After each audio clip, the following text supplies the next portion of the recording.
Yo tout le monde, c'est Alex et aujourd'hui on se retrouve pour une toute nouvelle vidéo. Je sais, ça fait un moment que j'étais plus là, mais avec la rentrée et le Covid c'était hyper chargé. Le principal c'est que je sois là et aujourd'hui on va parler test à l'effort. Ça faisait très longtemps que j'avais plus fait un test à l'effort de ce nom parce que tout simplement j'avais pas eu l'occasion d'y aller, soit par manque de temps, soit par manque je sais pas, j'avais pas besoin spécialement d'y aller. Mais ici, avec la saison à Boulogne où je devais passer un test à l'effort en début d'année, malheureusement, j'ai pas su y aller parce que tout simplement, il y avait eu des grèves ou un truc de gilets jaunes et du coup, je pouvais pas me rendre en France. Donc, j'ai jamais pu faire mon test à l'effort parce qu'un test à l'effort, c'est quand même assez onéreux. On parle de entre 100 et 200 euros pour un test à l'effort et en tant qu'étudiant, j'avais pas les moyens de me le payer. Et donc, d'ailleurs, à ce propos, j'aimerais bien remercier Comme un vélo, la boutique de t-shirts, le lien est dans la description, parce qu'ils ont financé une partie de ce test à l'effort. Et je tiens à remercier Movinity qui m'a fait payer le test à l'effort 2 fois moins cher parce que j'allais faire une vidéo sur ce qu'ils allaient faire. Donc un grand merci à Comme un vélo et à Movinity. Je vous laisse avec le mois du mois passé qui fait le test à l'effort et on se retrouve en fin de vidéo pour débriefer et voir un petit peu ce que ça a donné au niveau des chiffres.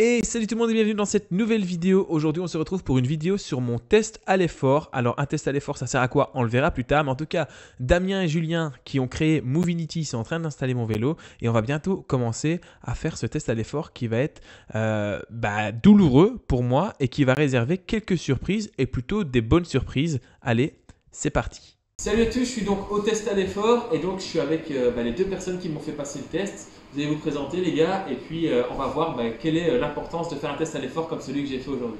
C'est Julien Soussigne, j'ai fait l'éducation physique à Louvain-la-Neuve avec Damien ici. On est tous les deux coach depuis quelques années et on s'est spécialisé dans le suivi de cyclistes de tout niveau au final, via notamment des tests à l'effort comme Alex est venu passer aujourd'hui. Donc, comme Alex, on s'est vraiment développé là-dedans dans tout ce qui est, on peut voir que le cycliste avec du matériel pour vraiment passer des tests précis et avoir vraiment des résultats plus scientifiques afin que nos entraînements puissent vraiment être très ciblés et en fonction du niveau de la personne. Et voilà, alors avant que ce test commence vraiment et qu'on me voit souffrir, je vais vous expliquer un petit peu comment était paramétré ce test. Alors je l'ai fait sur l'ergomètre, donc c'est l'appareil sur lequel je pédale, c'est comme un home trainer, mais sauf que les scientifiques ils appellent ça un ergomètre, qui est le Cyclus 2. On a mis une base au niveau des watts à 100 watts et ça augmentait toutes les 3 minutes de 40 watts. Comme vous le voyez, Damien est en train de prélever du sang près de mon oreille. C'est tout simplement pour calculer le taux de lactate et ça permettra en fait de cibler les différents seuils, donc le seuil aérobie et le seuil anaérobie. On en discutera tout à l'heure avec Damien et Julien et on en discutera en débriefing dans le studio. Alors comme vous pouvez le voir, le début de ce test il est plutôt facile pour moi. J'ai une FTP estimée à 320 watts sur Zwift. On va apprendre aujourd'hui qu'en fait elle est beaucoup plus élevée que ça. Enfin pas beaucoup mais elle est quand même bien plus élevée que 320 watts. Et il faut savoir que ce test à l'effort je l'ai passé dans des conditions particulières vu que le dimanche, donc ça c'était le mardi, mais le dimanche j'avais fait le contre-la-montre à Nivelles. Et le lundi j'avais fait une course sur Zwift qui était très intense, donc je commençais un petit peu à avoir de la fatigue, donc on a revu un petit peu les chiffres lors du débriefing. Le test à l'effort, ça a quel intérêt plus particulièrement et ça s'adresse à qui? Est-ce que tout le monde peut venir faire un test à l'effort comme celui-ci ou est-ce qu'il faut déjà avoir un certain niveau et c'est quoi le but vraiment au final? Moi je dirais d'abord, il n'y a pas vraiment besoin d'avoir un certain niveau pour faire un test à l'effort. Le test à l'effort c'est une photo à un moment T du niveau de condition physique, du niveau de performance de la personne. Et toute personne qui veut évoluer, qui veut avoir vraiment un entraînement spécifique et adapté, on fait une photo à l'instant T et puis on revoit dans un an, dans 6 mois, on voit si les entraînements que nous on donne ou que d'autres préparateurs physiques donnent sont en accord avec ce qu'elle a besoin et vraiment ça permet de progresser. Donc il n'y a pas vraiment de niveau nécessaire, c'est vraiment juste une envie de vraiment professionnaliser un petit peu son entraînement et vraiment envie de progresser et avoir un but en cyclisme. Le test permet vraiment de définir les différentes zones d'entraînement pour justement, comme il l'a dit, que les entraîneurs puissent cibler. Et le test permet aussi de mettre en évidence, par exemple, si la personne manque d'endurance ou d'intensité. Donc ça fait un peu une photo de la condition physique. Damien, toujours occupé à prendre mon taux de lactate, c'est hyper important. Et en fait, on a un taux de lactate qui a eu quand même du mal à décoller. Donc au début, et on le verra après dans les chiffres, c'est qu'au début, il ne montait pas du tout. Donc c'était assez drôle. Ils étaient en mode, à un moment, ça va finir par décoller. Et ça décollait pas spécialement. À un moment, forcément, ça a bien décollé. Donc j'ai souffert. Et c'était assez drôle. Mais là, je suis en train d'un petit peu de me balader. D'ailleurs, ils en rigolent. Ils disent, ton taux de lactate, il monte pas. Ça décolle pour la prochaine, là.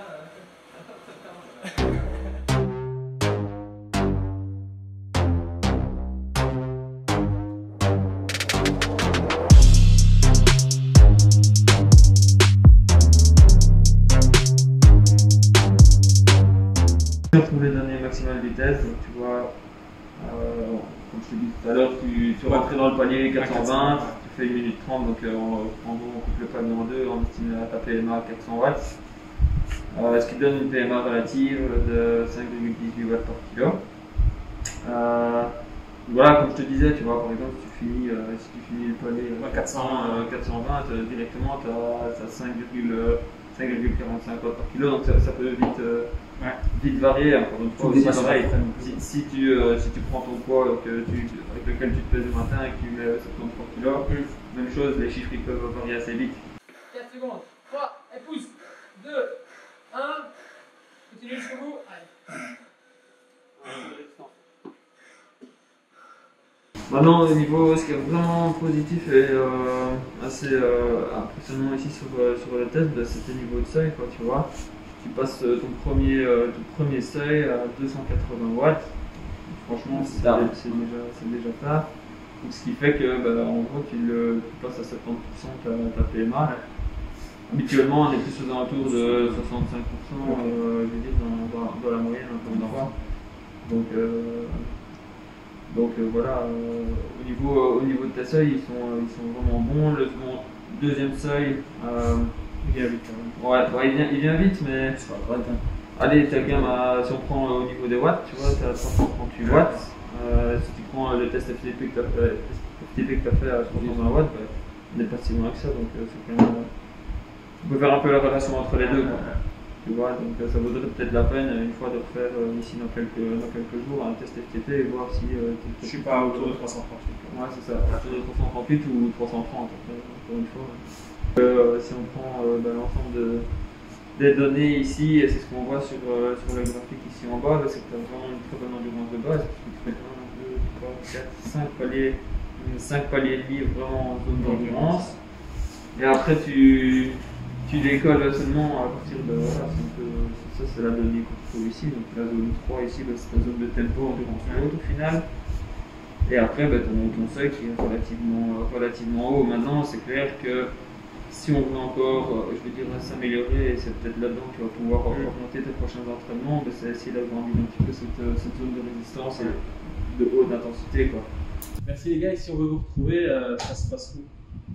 Alors, si on veut nous retrouver, donc, on a une page, c'est Movinity. Donc, Movinity, c'est le mouvement à l'infini, c'est tout nouveau. Et bientôt, un site internet suivra. Mais si jamais vous envoie pour un mail, vous pouvez nous envoyer un mail à info@movinity.be. Merci à vous. Merci à toi. On est de retour au studio. Si ça t'a plu, n'oublie pas de mettre un énorme pouce bleu. Et si tu as une question à propos des tests à l'effort ou de ce que tu as vu ici dans la vidéo, n'hésite pas à me poser la question tout simplement dans les commentaires. Et n'oublie pas non plus de t'abonner parce qu'il y a plein de nouvelles vidéos qui arrivent. On va parler donc des chiffres de ce test à l'effort. Alors il faut savoir que ces chiffres, ils seront un petit peu revus à la hausse après analyse parce que j'avais couru le dimanche et le lundi et j'ai fait le test le mardi. Autant vous dire que j'étais rincé. Donc en course, je monte généralement aux alentours de 200 pulsations et au test à l'effort, j'ai su monter au maximum à 182, ce qui est plus ou moins mon seuil 2. Donc vraiment, j'étais rincé. Donc je vais vous donner des chiffres, mais on les a corrigés. D'ailleurs, vous le voyez ici sur la feuille, mais vous ne le verrez pas sur les images que je vais vous le mettre. On a un petit peu modifié les chiffres pour que ça se rapproche plus de la réalité. Dans tous les cas, je repasserai ce test-là au mois de janvier, vers fin janvier, et on verra s'il y a une progression ou pas. Ce test à l'effort, donc, il m'a permis de connaître mes différentes zones de travail. Ma zone 1, qui est ma zone de récupération, elle est jusqu'à 180 watts. Ma zone 2, qui est une zone d'endurance, elle est jusqu'à 220 watts. Et ma zone 3, qui est ma zone d'endurance haute ou de tempo, elle va jusqu'à 312 watts. Ensuite, on a la zone 4, qui est la zone de seuil. Elle va jusqu'à 356 watts, donc c'est plus ou moins ce que je peux tenir sur une heure. Donc, on a estimé une FTP à 350 watts grâce au test à l'effort. Ensuite, j'ai ma zone 5 qui est ma zone de PMA qui est aux alentours de 400 watts qu'on a dû revoir un petit peu à la hausse parce que si j'avais pas eu la fatigue des 2 derniers jours, les entraîneurs qui m'ont fait passer le test m'ont dit que normalement il n'y aurait pas eu de souci, j'aurais pu passer à la barre des 420 watts en fait. Les chiffres à retenir de ce test à l'effort pour faire une synthèse, c'est que j'ai une très bonne endurance de base, c'est-à-dire que en dessous de 312 watts, mon taux de lactate est toujours assez bas, alors c'est toujours relatif, mais il est assez bas et ça veut dire que mon corps sait l'éliminer grâce, en fait je ne stocke pas de lactate supplémentaire et donc je suis plus résistant en fin de course ou en fin d'entraînement. Donc super bon, ça 312. Par contre, là où c'est un petit peu moins amusant, c'est au niveau de la PMA qui est à 420 watts. Alors c'est déjà pas mal 420 watts, mais ça pourrait être mieux. Il y a moyen de travailler plus là-dessus. Et puis la FTP, 350 de FTP estimé, c'est vraiment pas mal du tout. Au niveau de mon rapport poids, taille, etc., je fais actuellement 1m74 pour 73 kg. Le jour où j'ai passé le test, je faisais... Attendez, je vais trouver l'info.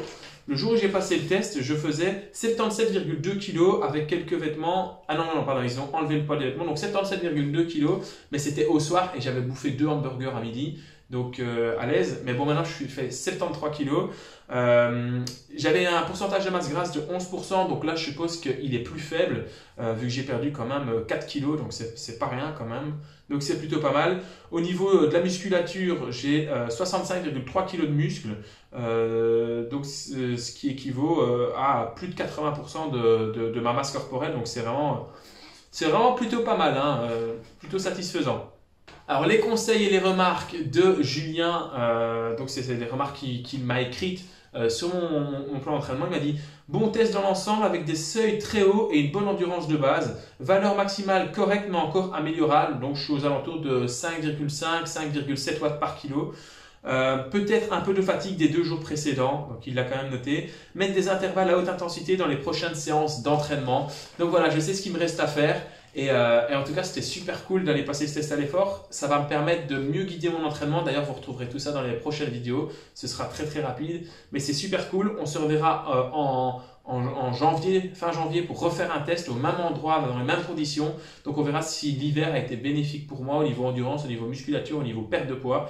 Et ça va être vraiment super cool. Allez les amis, moi je vous fais des gros bisous. Je vous laisse, à la prochaine.